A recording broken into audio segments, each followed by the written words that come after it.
नमस्कार.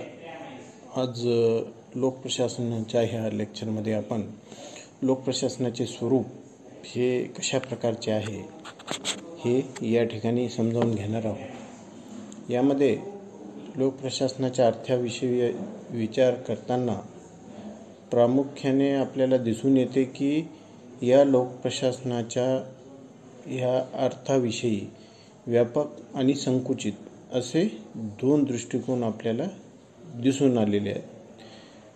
यावरून आपल्याला हे लक्षात येते की लोकप्रशासनाच्या ह्या अर्थाबाबत विचारवंतांमध्ये एक वाक्यता, एक मत हे दिसून येत नाही.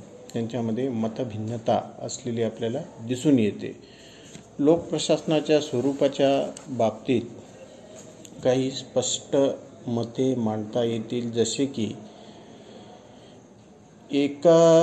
या संकुचित आणि व्यापक ह्या दोन्ही दृष्टिकोनाच्या प्रवाहात आपल्याला एकच बाब स्पष्ट होते की या माध्यमातून विचारवंतांमध्ये मोठ्या प्रमाणावर मतभेद आहेत. लोकप्रशासन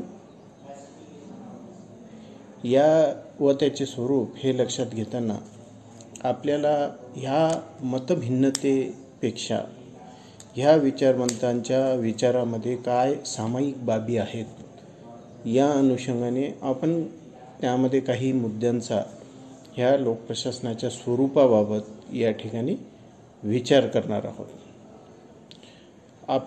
आपण बघतो की लोकप्रशासन हे एक शास्त्र आहे.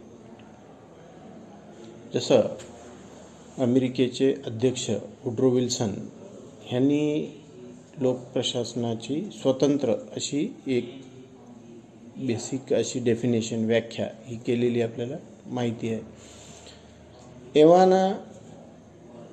तेव्हापासनं लोकप्रशासन हे ह्या राज्यशास्त्र विषयातनं विभक्त होऊन एक स्वतंत्र अशी ज्ञानशाखा या ठिकाणी निर्माण झाली. एवढेच नाही तर अनेक अध्ययन, संशोधन यामधून लोकप्रशासनाची ही ज्ञानशाखा मोठ्या प्रमाणावर विकसित झाली आणि सोबतच या ज्ञानशाखेला अनेक स्वरूपाच्या उपशाखा निर्माण झाल्या. विकास प्रशासन, तुलनात्मक प्रशासन, आंतरराष्ट्रीय प्रशासन, वित्तीय प्रशासन, कर्मचारी प्रशासन, अशा विविध ह्या उपशाखा ह्या लोकप्रशासनाच्या निर्माण झालेल्या आपल्याला दिसून येतो. लोकप्रशासनाची प्रक्रिया सर्व प्रकारच्या समूहामध्ये आपल्याला आढळून येते. सरकारी संघटनेतील प्रशासन प्रक्रियांना सामान्यतः आपण लोकप्रशासन असे म्हणतो. सामान्यपणे लोकप्रशासनाच्या स्वरूपाची काही प्रमुख घटक आपल्याला या ठिकाणी दिसून येतात. जसं की लोकप्रशासनाच्या ह्या स्वरूपाबाबत मतभिन्नतेमध्ये काही विचारवंत लोकप्रशासन एक अभ्यास विषय आहे असे मानतात. लोकप्रशासनाच्या ह्या अभ्यास विषय असणाऱ्या विचारवंतांच्या मते या ज्ञानशाखेच्या अभ्यासात साधारणतः सरकारी धोरणाची अंमलबजावणी करणाऱ्या संघटना, त्यातील अधिकारी व कर्मचारी, त्यांची कार्य प्रक्रिया यांचा समावेश होतो. आणि लोकप्रशासन आज आपण बघतो की विविध विद्यापीठे, महाविद्यालयातनं स्वतंत्ररित्या हा एक अभ्यास विषय म्हणून शिकविला जातो. म्हणून ह्या विचारवंतांचं मते की लोकप्रशासन हा एक अभ्यास विषय आहे. काही विचारवंत हे लोकप्रशासनाला एक प्रक्रिया मानतात. लोकप्रशासनामध्ये सरकारी कायद्याची अंमलबजावणी करण्यासाठी येणाऱ्या सर्व प्रक्रियांना लोकप्रशासन असे म्हणतात. सामाजिक व आर्थिक ध्येय साध्य करण्यासाठी केलेली ही प्रक्रिया म्हणजे लोकप्रशासन होय. तर लोकप्रशासन प्रामुख्याने आपण बघतो की अंमलबजावणीचं कार्य याच्याशी संबंध लोकप्रशासनाचा प्रामुख्याने असतो. आणि यासाठी लोकप्रशासन नियोजन करीत असेल, संघटन करीत असेल,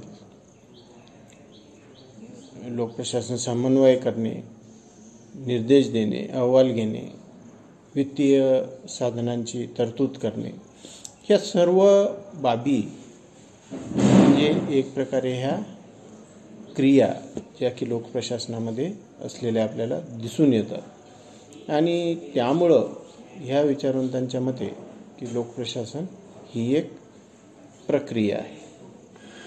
तर काही विचारवंत ह्या लोकप्रशासनाला एक व्यवसाय म्हणून मानतात. लोकप्रशासन हा एक व्यवसाय आहे.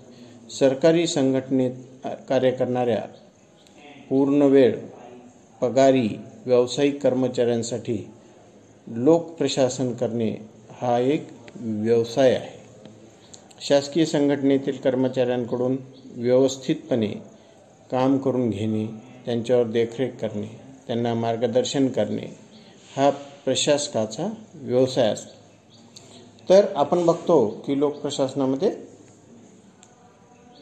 जे कर्मचारी असतात त्यांनी याला एक व्यवसाय म्हणून निवड केलेली आहे.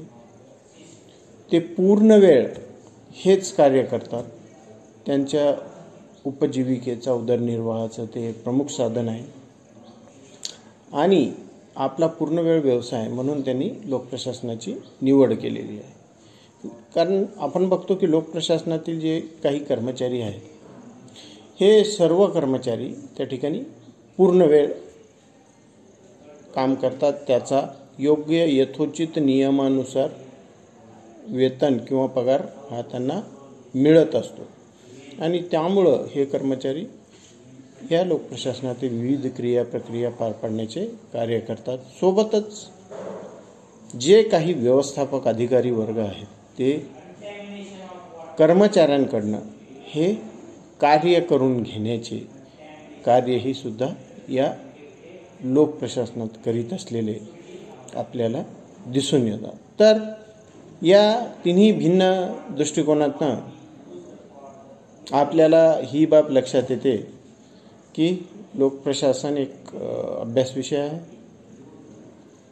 लोकप्रशासन एक प्रक्रिया आहे, लोकप्रशासन एक व्यवसाय आहे.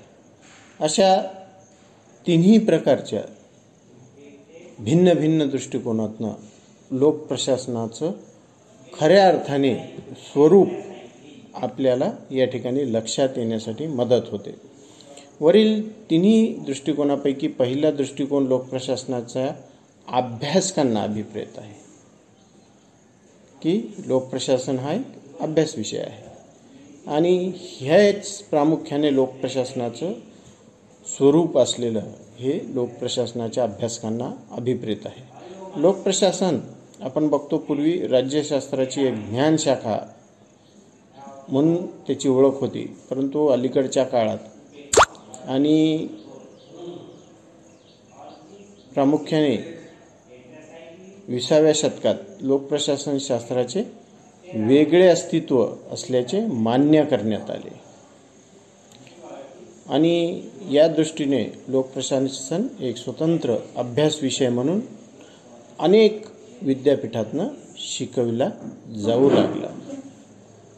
लोकप्रशासन या ज्ञानशाखेला खूप मोठ्या प्रमाणावर महत्त्व प्राप्त झालेलं आहे. कारण मानवी जीवनाशी निगडित सर्वच प्रकारच्या क्रिया प्रक्रिया करण्याचे कार्य लोकप्रशासन करीत असते. मानवाच्या जन्मापासून ते मानवाच्या मृत्यूपर्यंत संबंधित सर्व स्वरूपाची क्रिया प्रक्रिया या ठिकाणी लोकप्रशासन करीत असते. आणि यामुळे लोकप्रशासनामार्फत करण्यात येणाऱ्या ह्या क्रिया प्रक्रिया ह्या जनसामान्यांच्या जिव्हाळ्याचा विषय झालेला आहे. आणि त्यामुळं लोकप्रशासनाला या आधुनिक काळामध्ये मोठे महत्त्व प्राप्त झालेले आहे. त्याचसोबत बघतो आपण राज्याचे कार्यक्षेत्र हे वाढत चाललेलं आहे. कल्याणकारी राज्याच्या संकल्पनेचा स्वीकार जेव्हापासून राज्यांनी केला तेव्हापासनं शासन हे पूर्णतः पालकत्वाच्या भूमिकेत आलेलं आपल्याला दिसून येते. त्याचबरोबर प्रामुख्याने मागास देशात जर आपण बघितलं तर ह्या मागास देशामध्ये लोकप्रशासनाकडनं सामान्य जनतेला खूप मोठ्या अपेक्षा असलेल्या आपल्याला दिसून येतात. या आधुनिक समाजाची कल्पना कार्यक्षम लोकप्रशासनाशिवाय आज आपण करूच शकत नाही आणि त्यामुळं हे लोकप्रशासनाच्या या अध्ययनाला अभ्यासाला खूप महत्त्व प्राप्त झालेलं आहे. लोकप्रशासन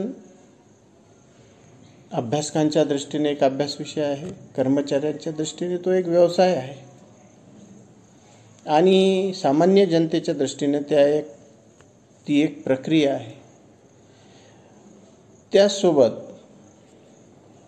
आपण बघतो की लोकप्रशासनाचे स्वरूप हे या पद्धतीनं आपल्याला या ठिकाणी दिसून येते. लोकप्रशासन एक स्वतःचं आपलं तत्त्वज्ञान आहे. त्याचबरोबर लोकप्रशासन एक जसं प्राचीन काळाचे संदर्भ घेतले तर लोकप्रशासन एक कला हे सुद्धा या ठिकाणी असलेलं आपल्याला दिसून येतं आणि अलीकडच्या काळात ते एक प्रामुख्याने एक व्यवहार्यशास्त्र असलेलंही आपल्याला या ठिकाणी दिसून येतं. या सर्वच बाबीतनं लोकप्रशासनाचे हे विविध पैलू बघितल्यानंतर आपल्याला यामधून काही सामायिक मुद्दे हे लक्षात घेऊन या ठिकाणी लोकप्रशासनाचं स्वरूप काय आहे हे ते आपण नेक्स्ट लेक्चरमध्ये बघू. धन्यवाद.